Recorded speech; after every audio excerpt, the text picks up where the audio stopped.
Bienvenidos todos a la casa del Señor en el día del Señor y bienvenidos quienes se conectan con nosotros a través de internet. Todos juntos nos reunimos el día de hoy porque es un día especial, es el día del Señor. Estamos en el libro de Apocalipsis y esta serie de mensajes se llama El principio del fin. El principio del fin. Y precisamente el libro de Apocalipsis comienza diciendo estas palabras. Esta es la revelación de Jesucristo, que yo recibí cuando estaba en el Espíritu en el domingo, el día del Señor. Cuando tú y yo venimos a la casa del Señor, cuando nos reunimos, cuando nos conectamos desde la distancia por medios remotos, pero estamos aquí de algún modo, algo extraordinario sucede, algo muy poderoso. Estamos en el Espíritu en el día del Señor. Estos mensajes sobre Apocalipsis nos van a revelar acerca de Jesucristo, nos van a mostrar de Él, nos van a decir más sobre quién es y lo que Él ha hecho, pero también lo que está por hacer. El Señor nuestro Dios y el Señor Jesucristo van a cumplir con lo que prometieron y lo que fue profetizado en el libro de Apocalipsis. Con este libro extraordinariamente importante se cierra la Biblia. Cuando se puso el punto final de Apocalipsis, se cerró la revelación profética del Señor. Ya no hay más profecías. Apocalipsis nos revela acerca de lo que va a suceder en los últimos tiempos, pero también nos muestra de manera muy especial acerca de el Señor Jesucristo, su persona, su obra, su naturaleza y las cosas que está por hacer. Y el día de hoy estamos llegando al capítulo 6 de Apocalipsis. Este es nuestro cuarto tema. Y es el capítulo 6 que se llama Los primeros 6 sellos. Así se llama el mensaje de hoy, de esta serie, El principio del fin. ¿Qué es lo que hemos aprendido ya del libro de Apocalipsis? Hemos aprendido que Juan estaba en el exilio, había sido deportado a la isla de Patmos, donde se encontraba solo. Preso porque no se podía mover, no podía salir de allí, estaba confinado en una reclusión, pero no era una isla como esas islas paradisíacas que vemos en el Caribe, no, era una isla rocosa, sin vegetación, sin animales y sin personas, donde estaba él aprisionado y sin poderse mover. Pero estando allí, en esa reclusión, en ese destierro, el apóstol Juan recibió una revelación acerca de lo que habría de suceder. Y el Señor Jesucristo le dijo, escribe todo lo que vas a ver, las cosas que son y las que van a suceder, que además van a suceder muy pronto. También le mostró el Señor a Juan cuál era la situación de la iglesia aquí en la tierra. Esos mensajes a las 7 iglesias que están en los capítulos 2 y 3 son la descripción de la iglesia de Cristo en aquel tiempo. Y también a lo largo de la historia, y también cómo es la iglesia local en cada lugar donde se encuentra. Los mensajes a las 7 iglesias son mensajes para esta iglesia también. Todos y cada uno de ellos tienen que ver con nosotros. Después de eso, se abrió una puerta en las visiones de Juan para mostrar la gloria del cielo. Dice Juan en los capítulos 4 y 5 de Apocalipsis, se abrió una puerta y entré al cielo de Dios. ¿Y qué es lo que vi allí? Y nos muestra en esos capítulos qué es lo que sucede en el cielo cuando la iglesia ya no está en la tierra porque ha sido arrebatada y ha sido llevada al cielo. El capítulo 6 de Apocalipsis nos muestra qué es lo que sucede aquí en la tierra cuando la iglesia ya no está, cuando la iglesia ha sido arrebatada y llevada al cielo.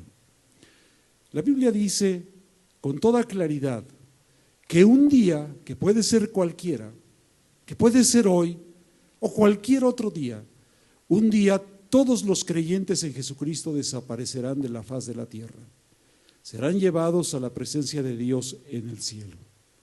Cuando ya no haya iglesia aquí en la tierra, el Espíritu Santo será retirado también. Si ya no hay iglesia, porque ya no hay cristianos y todos están en el cielo, entonces, ¿qué va a pasar aquí en la tierra? ¿Habrá posibilidad de que alguien crea todavía en Jesucristo? La respuesta es sí, pero a un precio muy alto, como vamos a comenzar a ver el día de hoy. El libro de Apocalipsis comienza diciendo que se abrió el primer sello y apareció un caballo blanco. Ese caballo blanco del capítulo 6 es el anticristo. En ese momento Juan todavía no se da cuenta plenamente de qué cosa es, quién es y qué hace el anticristo. Lo va a entender mejor más adelante. En los capítulos siguientes, Juan se va a extender en la descripción de lo que el anticristo va a hacer aquí en la tierra. Pero en el capítulo 6, lo que ve Juan es que aparece una persona. Y esa persona aparece en un caballo blanco y establece un acuerdo de paz con todas las naciones de la tierra. De tal manera que hay paz en la tierra por un breve tiempo. Esa paz se alcanza por medios diplomáticos, por la persuasión del anticristo. Va a ser una persona que va a lograr lo que hasta el día de hoy nadie ha podido hacer la paz en Tierra Santa. Muchos han intentado sentar en la misma mesa a los judíos y a los árabes, a los israelitas y a los palestinos, y se han firmado tratados de paz. Y le dieron el premio Nobel de la Paz a Bill Clinton, a Shimon Peres, a Yasser Arafat, porque firmaron un tratado de paz. Ese tratado de paz duró lo que duró su firma. Al día siguiente ya estaban peleando de nuevo. Pero el anticristo va a lograr hacer una cierta paz en Oriente Medio y en toda la tierra. Eso es lo que vio Juan. Vamos a ver cómo dice el versículo. Apocalipsis 6:1. Cuando el Cordero rompió el primero de los 7 sellos, vi a uno de los 4 seres vivientes que gritaba con voz de trueno: ven. Miré y apareció un caballo blanco. El jinete llevaba un arco. No llevaba flechas, no llevaba otras armas, solo llevaba un arco. Y le fue dada una corona y salió como vencedor para seguir venciendo.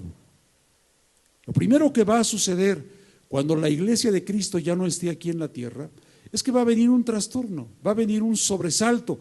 Muchas personas en la tierra no se van a dar cuenta de qué está pasando, no van a entender lo que está sucediendo, pero sí va a sobrevenir un gran trastorno.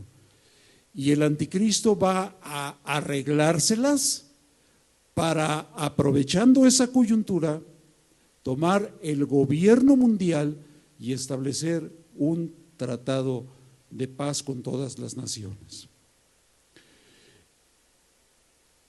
El Señor Jesucristo va a venir, Apocalipsis capítulo 19, el Señor Jesucristo va a regresar por segunda vez a la tierra y también va a venir en un caballo blanco esta vez. Pero el anticristo lo que hace es suplantar, usurpar, tratar de parecerse a lo que el Señor Jesucristo es. En realidad es su contrario, pero aparece como un rey de paz, solo que es una paz falsa y breve. No con armas, sino con la fuerza del convencimiento, de la diplomacia. Esto es lo que vio Juan. Y este es el primero de los llamados 4 jinetes del Apocalipsis. Hay muchas películas, muchos libros que usan la palabra apocalipsis o apocalíptico, y hay muchas descripciones sobre los 4 jinetes del Apocalipsis y sus caballos en el mundo del arte. Pero aunque todo el mundo ha escuchado hablar o ha escuchado la expresión los 4 jinetes del Apocalipsis, difícilmente alguien sabe realmente de qué está hablando la Biblia. El segundo sello es un caballo rojo. Cuando se abrió el segundo sello de aquel pergamino del que hablábamos la semana pasada, apareció un segundo caballo con un segundo jinete. Este caballo es la guerra, este jinete es la guerra. Y dice el versículo 3, cuando el Cordero rompió el segundo sello, oí al segundo ser viviente que gritaba, ven. En eso salió otro caballo de color rojo encendido. Al jinete se le entregó una gran espada. Se le permitió quitar la paz de la tierra y hacer que sus habitantes se mataran unos a otros. Esto va a ser una gran guerra, una guerra que va a alcanzar a todo el mundo. La primera paz, el primer sello, el sello el primer jinete y su caballo, que establecen un tiempo de paz, va a ser una paz breve, una paz aparente, y muy pronto se va a desatar la guerra de nuevo en el mundo. No es difícil poner a pelear a las personas pelean a la menor provocación. La mayoría de las personas son muy peleoneras, son belicistas. La mayoría de las personas no son pacíficas. Se necesita muy poco para poner a pelear a las personas unas contra otras. Aquí en México estamos viviendo un tiempo muy complicado, un tiempo de polarización, un tiempo de resentimiento, un tiempo de confrontación. Y no hace falta mucho para que empiecen los intercambios de golpes y disparos. Pero a lo largo de la historia el ser humano ha peleado siempre, ha peleado muchas guerras. Cuando se desató la Segunda Guerra Mundial, que no fue hace mucho tiempo, fue relativamente hace poco tiempo, la Segunda Guerra Mundial empezó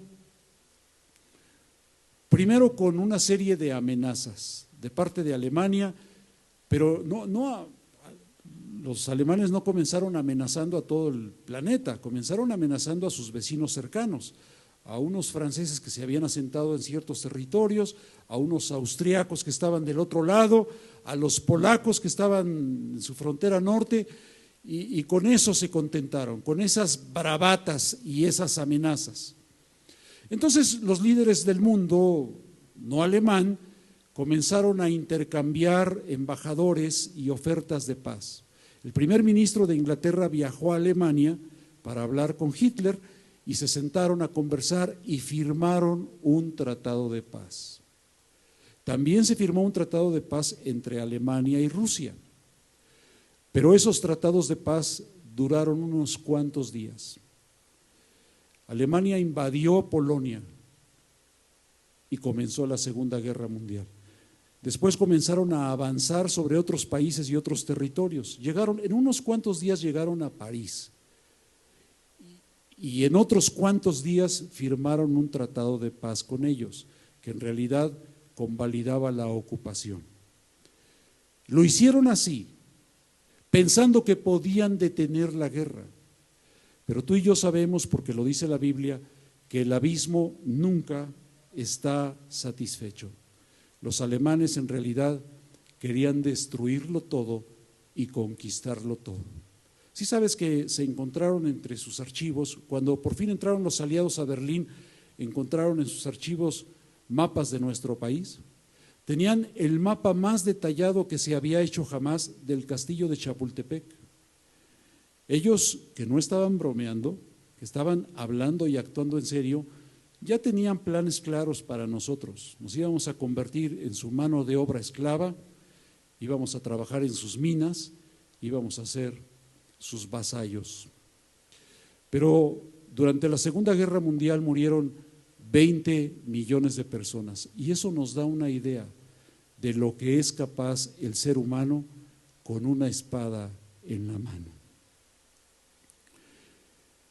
Cuando se abrió el tercer sello apareció otro caballo, esta vez un caballo negro, y la Biblia dice que es el caballo del hambre. Cuando el Cordero rompió el tercer sello, dice el versículo 5, oí al tercero de los seres vivientes que gritaba, ven. Miré y apareció un caballo negro. El jinete tenía una balanza en la mano. Y escuché una voz en medio de los 4 seres vivientes que decía, 1 kilo de trigo o 3 kilos de cebada por el salario de un día, pero no afectes el precio del aceite y del vino. Tú y yo sabemos un poco, no mucho, acerca de la escasez. Sabemos lo que es no tener empleo por un tiempo, sabemos lo que es reducir nuestros gastos por una temporada, sabemos lo que es la inflación. Los que vivimos en 1985 llegábamos a comprar el pan y la leche a las panaderías y ya no había leche porque solo le vendían leche al que compraba pan. ¿Alguien sabe de lo que estoy hablando? Y se compraba el pan a un cierto precio por la mañana y un poco más caro por la tarde. Y un poco más caro al día siguiente por la mañana y un poco más caro por la tarde de ese mismo día. Algunos de ustedes recuerdan lo que estoy comentando porque lo vivieron y otros que son muy jóvenes no entienden bien a qué me refiero, pero eso se llama inflación, es el aumento de precios, que las cosas cuestan una cosa hoy y cuestan otra cosa mañana y los salarios nunca alcanzan el precio de los bienes y servicios. Bueno, nosotros sabemos lo que es eso, hemos padecido devaluaciones, pero ya tiene mucho que en México no hay hambre. Para entender lo que es el hambre tenemos que ver fotografías de cosas que suceden en países lejanos, en países de África o de Asia, en países remotos, que no tienen nada que ver con nosotros. Son cosas que reporta National Geographic, pero que no suceden aquí. Pero cuando esto que estamos leyendo en Apocalipsis suceda, va a haber hambre en todo el mundo. Y eso es lo que representa el caballo negro y su jinete. El cuarto sello, el caballo amarillento. Me llama la atención que en el pasaje se escribe muerte con mayúscula, como si la muerte fuera una persona. La muerte es un evento, es un acontecimiento que sucede y que consiste en la cesación de las funciones vitales en el cuerpo de una persona y su alma inmortal se separa de su cuerpo, pero este pasaje le llama muerte al jinete. Apocalipsis 6:7, cuando el Cordero rompió el cuarto sello, oí al segundo ser viviente que gritaba, ven. Miré y apareció un caballo amarillento. El jinete se llamaba Muerte y el infierno lo seguía de cerca. Y se le otorgó poder sobre la cuarta parte de la tierra para matar por medio de la espada, el hambre, las epidemias y las fieras de la tierra. La cuarta parte de la población mundial muere cuando aparece el caballo amarillento.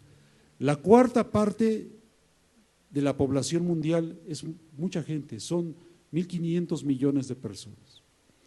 Aquí en México acaban de morir muchas personas, muchas más de las que veíamos morir normalmente, a causa de la epidemia de COVID. El registro oficial es de un poco menos de 300,000 personas, pero el Instituto Nacional de Estadística y Geografía e Informática de nuestro país, que son los que hacen los censos y llevan la estadística, nos dicen que cada año se espera una cierta cantidad de muertes.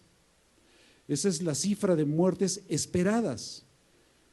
Y normalmente aciertan, porque saben contar, saben hacer cálculos. Pero en 2020 la cifra creció una monstruosidad. Las personas que murieron por COVID son casi 300,000 personas en México, pero hay una cifra de exceso de muertes de 300,000 más.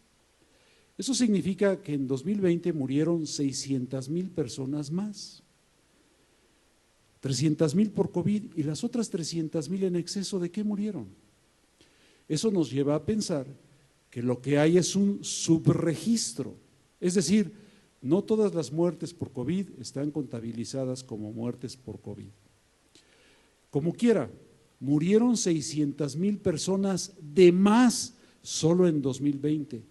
A causa de eso, muchas personas conocidas de nosotros, de todos los que estamos aquí, muchas personas cercanas y conocidas murieron. Y esto es algo que nos ha pegado muy fuerte a nosotros, porque al ser tantas personas cercanas a nosotros, 600,000 personas, para una población de 130 millones de personas son muchas muertes, pero este pasaje dice que va a morir la cuarta parte de nuestra población. En este momento ya podemos hacer un cálculo importante. Según el censo 2020, hay 130 millones de mexicanos en México. Sí, porque hay 40 millones de mexicanos en Estados Unidos, pero en México hay 130 millones de mexicanos. De esos 130 millones, hay 10 millones que dijeron ser cristianos evangélicos como nosotros. La cuenta que podemos arriesgarnos a hacer es esta. Cuando ocurre el arrebatamiento, ¿cuántos mexicanos tendrían que ser arrebatados con la iglesia viva de Jesucristo? 10 millones, los que dijeron, yo soy cristiano. Pregunta para ti, ¿será así? ¿Será así que todos los que dijeron ser cristianos en el censo van a ser arrebatados con la iglesia de Jesucristo? ¿Será así? De esos 10 millones que dijeron ser cristianos, de todas las personas que estamos aquí el día de hoy, ¿seremos arrebatados todos nosotros? Si no es así, ¿cuántos serán llevados a la presencia del Señor en el rapto, en el arrebatamiento? ¿Cuántos? Bueno, 10 millones no, porque ni son todos los que están, ni están todos los que son. Entonces tenemos que empezar reconociendo desde ahora que aunque muchos vamos a decir Señor, Señor, no entraremos en el reino de los cielos. El Señor Jesucristo dijo, no todo el que me llame Señor entrará en el reino de los cielos, sino solo el que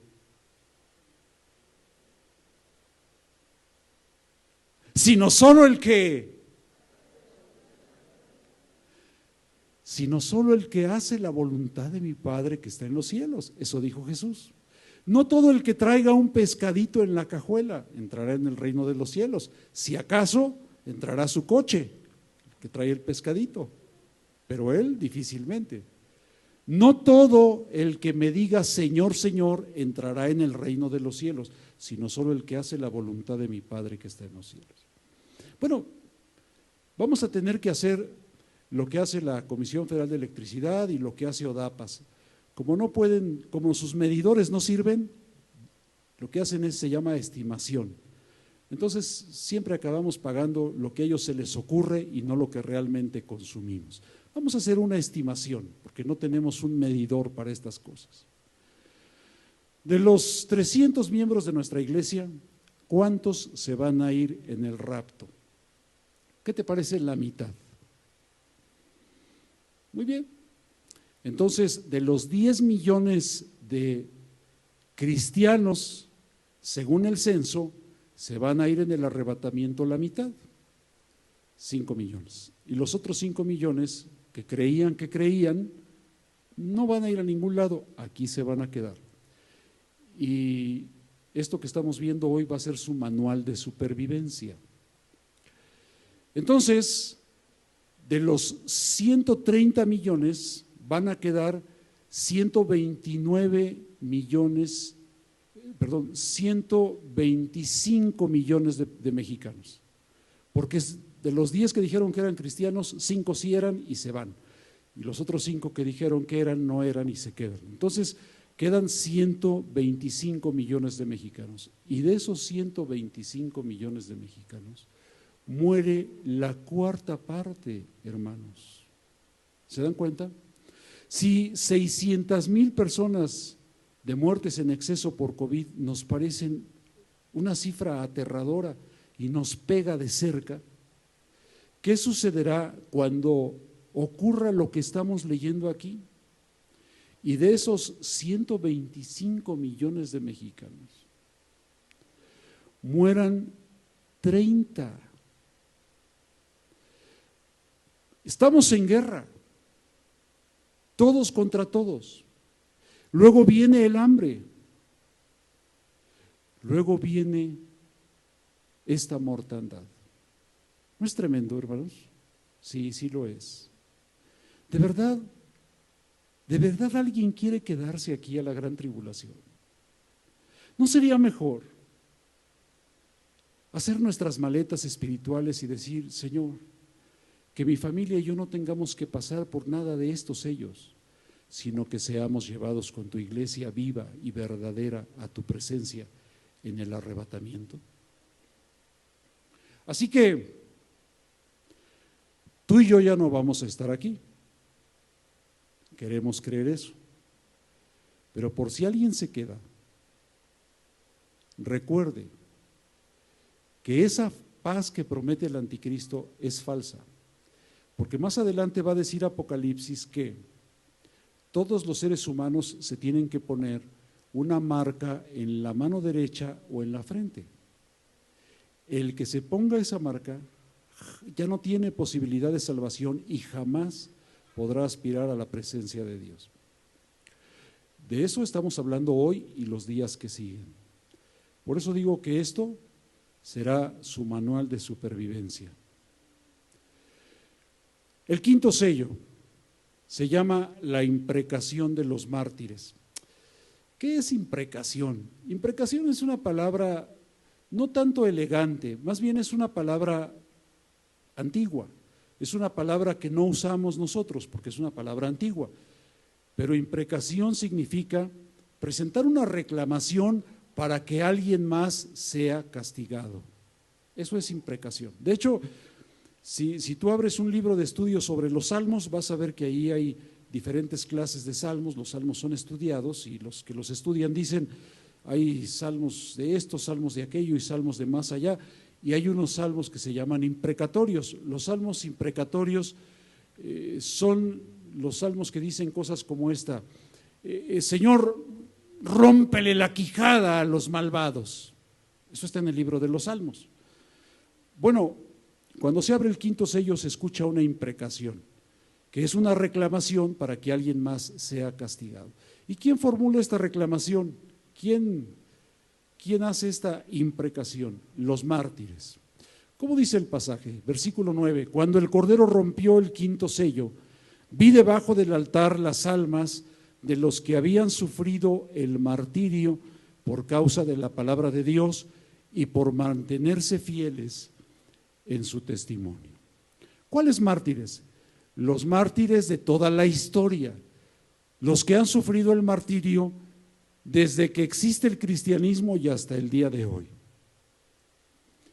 Cuando el Señor Jesucristo estaba hablando con sus discípulos, en los últimos días de su ministerio les advirtió que ellos iban a sufrir por causa del Evangelio.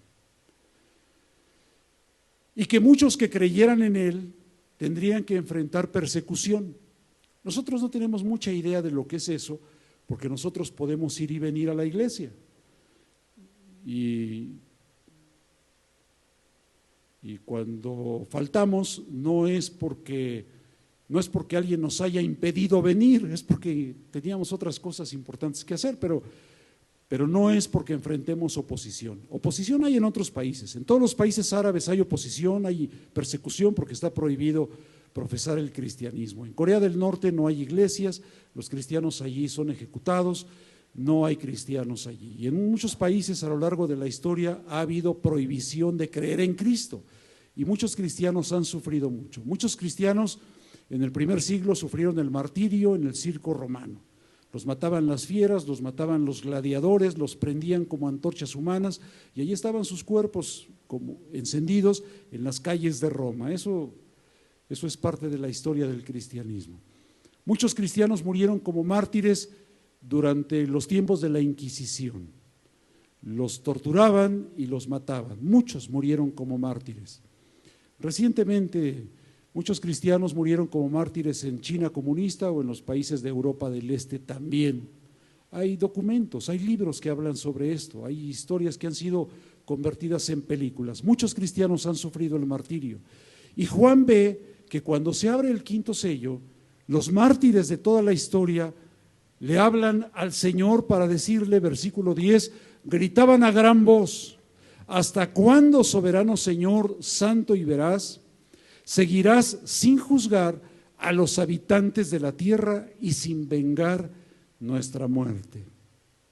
Esto es lo que dicen los mártires de la historia, los que han sido muertos por el testimonio y la palabra de Jesucristo.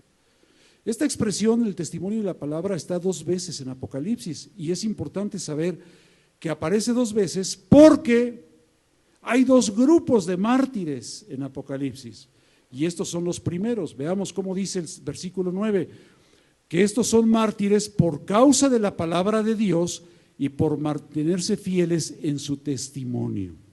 Por cierto, la palabra mártir viene de la palabra griega martis, que significa testigo. Si tú y yo nunca hemos enfrentado persecución, es porque no somos los mejores testigos de Cristo. El día que en tu trabajo te propongas comportarte como un verdadero cristiano y dar testimonio de Jesucristo, ese día vas a sufrir persecución. Ese día te van a dejar de hablar, ese día vas a perder amigos, ese día te van a dejar de invitar a las fiestas de la oficina, ese día te van a poner apodos, ese día te vas a sentir perseguido. Cuando seas un verdadero testigo de Cristo, claro que vas a sufrir persecución. La Biblia dice: todos los que quieran vivir como cristianos padecerán persecución. Si tú y yo no hemos sufrido persecución, es porque no somos la clase de testigos que deberíamos ser. El gobierno hace y deshace porque tiene mayoría de paganos en todos los congresos y aprueba todas las leyes inmorales y aprueba todas las abominaciones, y nosotros no decimos nada porque no somos verdaderos testigos de Cristo. Entonces, como no salimos a plantar cara, como no nos oponemos, como no nos manifestamos, como no firmamos nada, como no tenemos nada que decir al respecto y estamos muy callados, muy sigilosos y muy quietos, pues no enfrentamos persecución. El día que nos paremos afuera del Congreso para decir: ustedes arderán en el infierno, ese día vamos a sufrir persecución, claro, cuando seamos verdaderos testigos de Cristo. Entonces, dice 2 cosas el versículo: por causa de la palabra de Dios y por mantenerse fieles en su testimonio.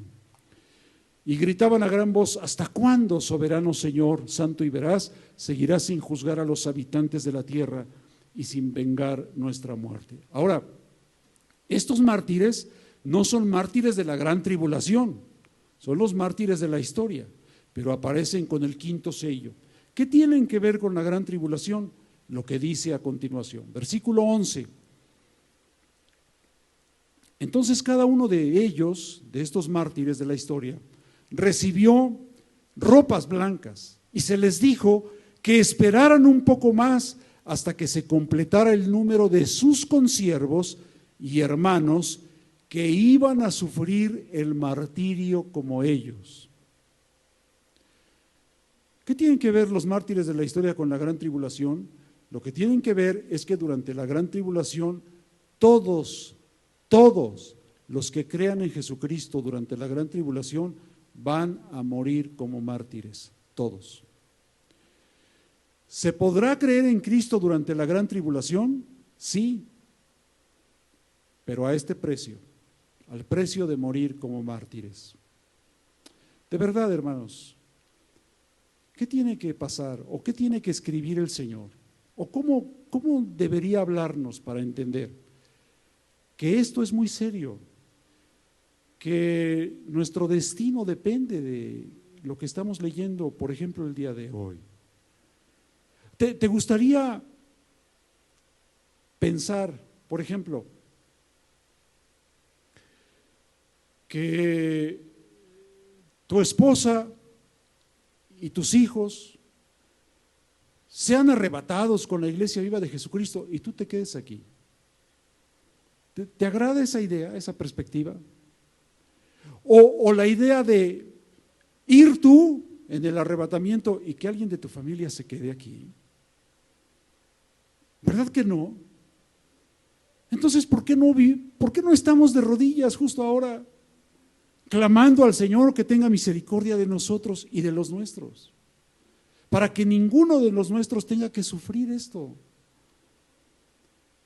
Porque los consiervos y hermanos de los mártires históricos van a sufrir, dice ahí, van a sufrir el martirio, como ellos. Y por cierto, Apocalipsis dice cómo van a morir. Así que esta multitud de mártires que van a recibir ropas blancas son los mártires de la historia, que aparecen aquí y se les dice, tienen que esperar para que los malvados sean castigados, porque sí van a ser castigados, pero tienen que esperar. Todavía falta que otras personas sufran el martirio. Son sus consiervos, son sus hermanos. Finalmente llegamos a la parte final del capítulo 6, que son los versículos que restan y tienen que ver con el sexto sello. Se abre el sexto sello, versículo 12. Vi que el Cordero rompió el sexto sello y se produjo un gran terremoto. El sol se oscureció como si se hubiera vestido de luto. La luna entera se tornó roja como la sangre. Los astrónomos, no los astrólogos son charlatanes. Los astrólogos son los charlatanes que escriben los horóscopos que tú y yo nunca debemos leer. Esas son ociosidades barbáricas y tonterías. Pero no dije astrólogos, dije astrónomos. Los astrónomos podrían ayudarnos a entender cosas como esta, pero hoy no vamos a intentarlo siquiera. Simplemente vamos a ver qué dice el versículo y ya. El sol se oscureció como si se hubiera vestido de luto. La luna entera se tornó roja como la sangre, y las estrellas del firmamento cayeron sobre la tierra. Tú y yo sabemos que las estrellas son tan grandes que cualquier estrella que impactara contra la tierra la destruiría, pero probablemente está hablando de esas lluvias de estrellas donde caen meteoritos y algo así. Pero repito, las explicaciones astronómicas, que hay libros que hablan sobre esto, no son para el día de hoy. Simplemente veamos qué dice el pasaje. Las estrellas del firmamento cayeron sobre la tierra como caen los higos verdes de la higuera sacudida por el vendaval. ¿Qué figura? Una higuera sacudida que deja caer sus higos. El firmamento desapareció como cuando se enrolla un pergamino.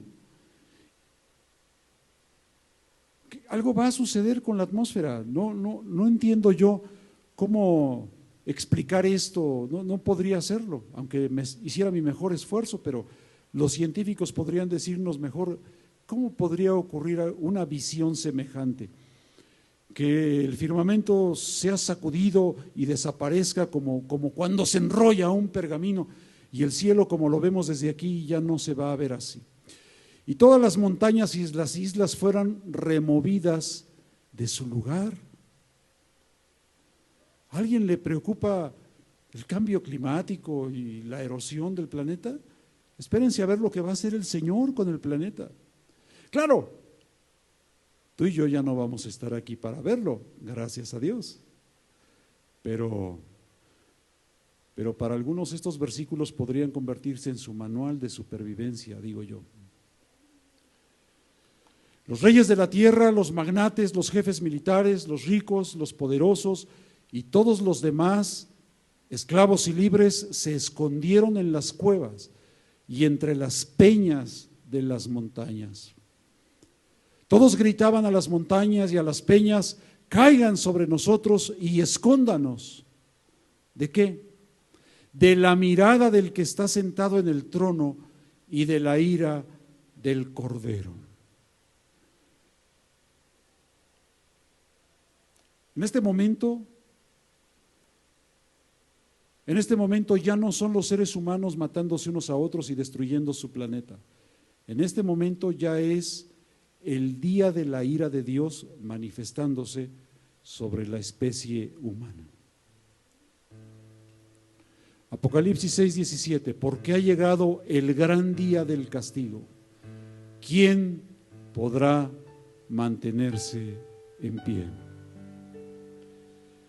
Los capítulos que siguen complementan lo que en el capítulo 6 ya leímos el día de hoy. Explican algunas cosas más. Por ejemplo, explican sobre lo que va a hacer el anticristo con más detalle. Pero el capítulo 6 que estamos leyendo el día de hoy explica que va a venir un tiempo sobre la tierra que será de gran tribulación. Esto se va a llamar precisamente la gran tribulación. La gran tribulación va a durar 7 años. Eso lo sabemos porque los estudiosos de la Biblia nos han explicado cómo las profecías de Jeremías de las 70 semanas, la explicación que le fue dada a Daniel y todo lo que dijo el Señor Jesucristo en Mateo 24 contribuyen a explicar que la gran tribulación va a durar 7 años, que durante la primera mitad de esos 7 años lo que va a haber es una especie de paz diplomática aparente que va a ser bienvenida por los humanos y que van a aprovechar ese tiempo de relativa calma para hacer estas cosas.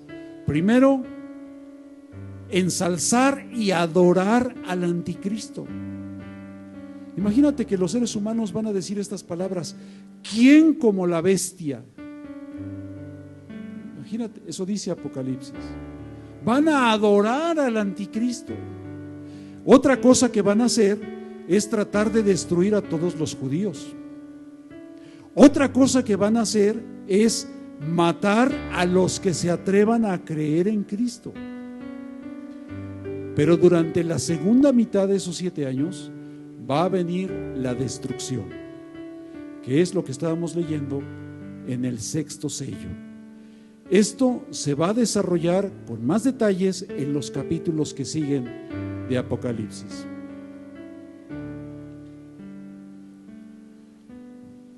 Cuando mi abuelita todavía vivía, mi abuelita fue una mujer que amó mucho al Señor. Ya te platiqué hace rato que la primera vez que fue a la iglesia no le gustó y no quería regresar, y que después batallaron mucho para que regresara la segunda y la tercera vez. Una persona de corazón muy duro que odiaba a todas las personas. Mi abuelita era una persona muy difícil, pero tanto insistieron y tanto trabajaron con ella que finalmente siguió aceptando de vez en cuando las invitaciones para ir a la iglesia, hasta que un día se convirtió porque fue tocada por el Espíritu del Señor y su vida fue transformada. Nunca había sonreído y ahora sonreía todo el tiempo. Se convirtió en una persona dulce y amorosa. Mi abuelita amó al Señor con todo su corazón. Se llamaba Concepción Mondragón Aguirre. Y mi abuelita Concha vivía en un pueblo del estado de Morelos. Y un día la traje yo a la ciudad para que viniera a una de nuestras reuniones. Y iba a haber reunión familiar, iba a venir con nosotros a la iglesia. Y yo la fui a traer y la llevé a comer con mi mamá también a un lugar muy sabroso, que no te voy a decir cuál es, porque además no es buena idea hablar de comida a esta hora. Pero en el camino al restaurante pasamos por un edificio nuevo, un edificio muy alto en la Ciudad de México. Y le dije, mi abuelita venía del pueblo, ¿sí? Entonces yo, como si fuera guía de turistas y como si ella no conociera la Ciudad de México, le dije: mira, abuelita, este edificio es nuevo, mira qué bonito quedó y qué grande está. Y mi abuelita me dijo: ay, sí, mijo, lástima que va a ser destruido. ¿De qué estaba hablando mi abuelita? De esto.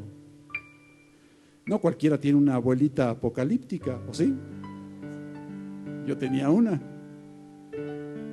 A veces necesitamos que nos recuerden esas cosas, porque nosotros estamos tan apegados a las cosas de este mundo, estamos tan aferrados a esta vida y a sus materialidades, que consideramos lo eterno como una interrupción molesta en nuestros planes.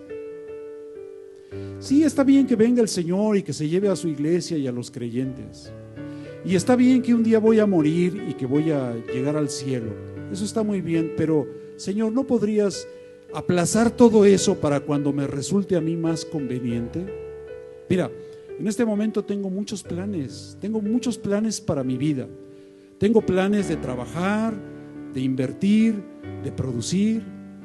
Además, quiero viajar y quiero viajar con mi familia y quiero conocer a mis nietos y quiero jugar con ellos. Si tú vinieras por tu iglesia en este momento, me vas a privar de muchas cosas maravillosas. ¿No podrías esperar un poco? Yo entiendo que algún día voy a morir, pero ¿no podría ser que me dieras otros 100 años de vida y además con mucha salud para poder seguir comiendo todo lo que me gusta? ¿No podría ser que aplazaras el cumplimiento de todas estas profecías para cuando a mí me resulte conveniente y cómodo? Y nosotros no amamos la venida del Señor. La Biblia dice, fíjate cómo dice la Biblia. Yo espero, dijo el apóstol Pablo, yo espero el momento en el que el Señor me va a dar una corona, a mí y a todos los que aman su venida. Si nosotros vemos la parte aterradora de estas profecías y decimos, qué cosas tan terribles, no, Señor, que no pase nada de eso, y además, ¿cómo le hago para bloquear esa información y seguir viviendo como si esto no estuviera escrito aquí? Oye, habiendo tantos pasajes tan hermosos de la Biblia que me prometen bendiciones, ¿por qué me tienen que inquietar con estas cosas? Lo único que me van a hacer es provocarme pesadillas. Y yo lo que quiero es seguir viviendo mi vida como la estoy viviendo, a mi gusto, a mi manera, a mi forma. Y lo único que pasa es que nos estamos todos adormeciendo, cuando deberíamos permitir que el Señor sacuda nuestra conciencia.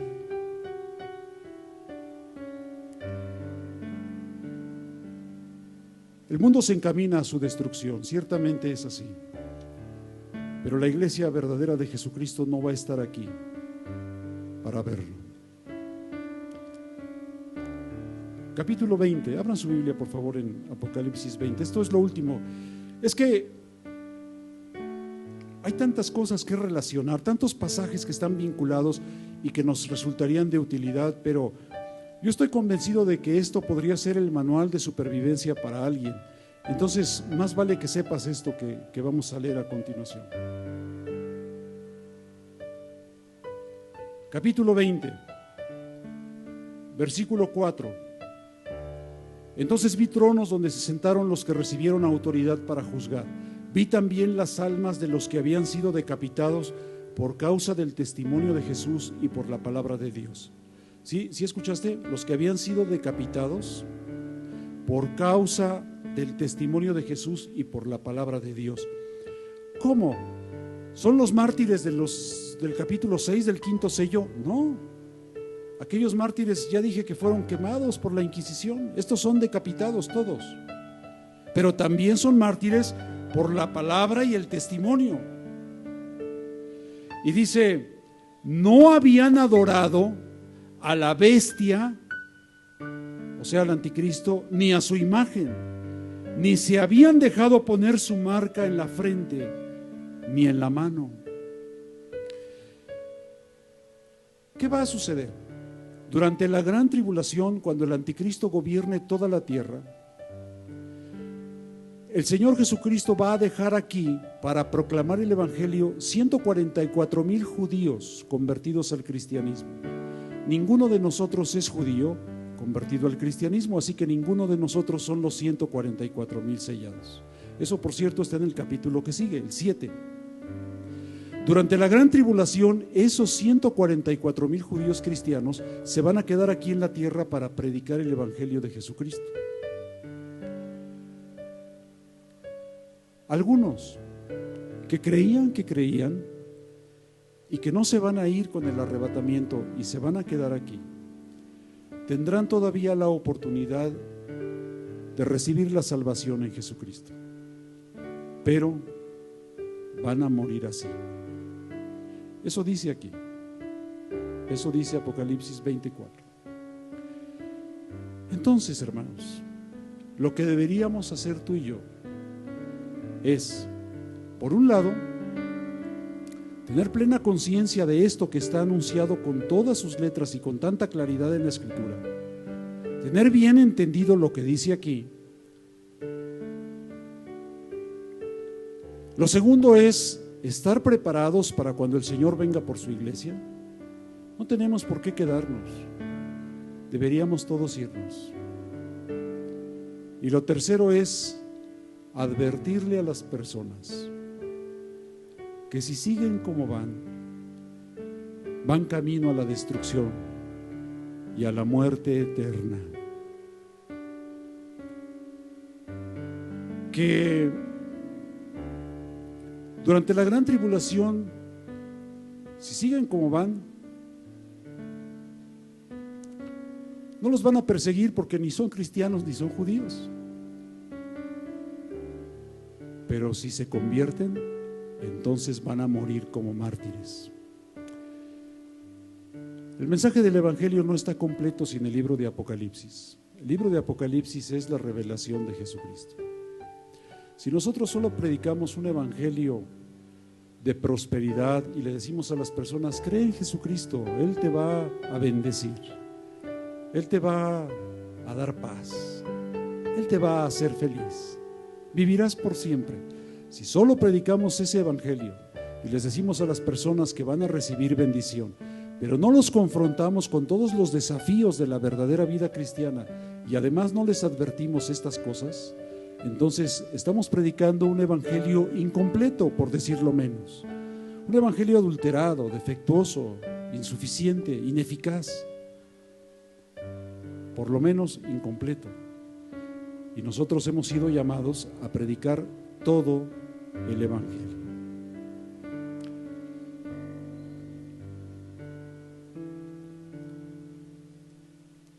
Vamos a dar gracias al Señor por su palabra. Y vamos a pedirle que tenga misericordia de nosotros y de todos los nuestros. Hay un libro en la Biblia que no tiene nada que ver con Apocalipsis, al parecer, se llama el libro de Job. Pero ¿sabes dónde se conectan? Se conectan en la parte donde Job ora por sus hijos y dice, Señor, te pido por mis hijos. ¿Quién sabe qué estarán haciendo en este momento? No los veo. Cuando estaban pequeños y los tenía aquí conmigo y los tenía que andar vigilando todo el tiempo, pues podía saber qué estaban haciendo, pero en este momento ya no sé qué están haciendo ni dónde están. Tampoco sé qué es lo que pasa por su mente ni lo que hay en su corazón. A veces los veo cuando se van de la casa con su cara de angelitos y quiero creer que se van a portar bien, pero luego me acuerdo de lo que hacía yo a su edad y entonces me preocupo más. Y luego veo a las personas de lo que son capaces. ¿Qué bases tengo para pensar que mis hijos son mejores que ellos? Que los malos son sus amigos, una mala influencia. Mis hijos son buenos. No es cierto, eso es autoengaño. Mis hijos son malos porque son mis hijos. Porque todos nosotros, los seres humanos, venimos contaminados. Porque la Biblia dice, en maldad he sido formado y en pecado me concibió mi madre. Y dice Job, ten misericordia de mis hijos. ¿Quién sabe? ¿Quién sabe qué estarán haciendo justo ahora? Hermanos amados, no nos vayamos a dormir esta noche. No nos vayamos a descansar con esa falsa seguridad que nos da el querer creer que todo va a estar bien, porque nada va a estar bien. Lo único que podría estar bien es que tú y yo le entreguemos nuestra vida a Jesucristo con determinación, sin sombras ni reservas, sin guardarnos nada, sin esconder nada, y rendirnos verdaderamente al Señor. Y entonces se cumplirá la promesa que dice: cree en el Señor Jesucristo, pero de a de veras, y serás salvo tú y toda tu familia. Y dejemos de vivir un evangelio artificioso y defectuoso, porque resultará un evangelio falso. Y dijo el Señor Jesucristo: me preguntan, ¿cuándo será mi venida y el fin del mundo? Y entre otras cosas dijo: les voy a decir que habrá 10 creyendo que creen, pero 5 se van a ir y 5 se van a quedar. Señor, ten misericordia de nosotros y permite que todos nosotros, los que hoy estamos aquí y los nuestros también, seamos verdaderos discípulos tuyos y creamos con una determinación tal que podamos vivir en esa seguridad de que cuando sea nuestro turno de dejar esta vida y este mundo, será para ir a tu gloria y a tu presencia. Con esa seguridad podemos enfrentar cualquier cosa. Nuestro Padre y nuestro Dios, te damos gracias por tu palabra el día de hoy. Gracias por el capítulo 6 de Apocalipsis. Ciertamente hay pasajes aquí que nos inquietan, que sacuden nuestra vida y nuestra conciencia. Pero gracias porque nos dejas saber. No nos has ocultado nada. Y nunca podríamos decir: es que yo no supe, no me dijeron, no entendí. No, sí nos dijeron, sí lo leímos, sí entendimos. Ahora permítenos comportarnos en consecuencia. Verdaderos creyentes, verdaderos discípulos, todos los que hoy estamos aquí y aquellos que amamos también. En el nombre de Jesús. Sí, en el nombre de Jesús. Amén y amén. Bendiciones del Señor para todos ustedes, hermanos. Mi esposa y yo les amamos con todo el corazón. Dios les bendiga.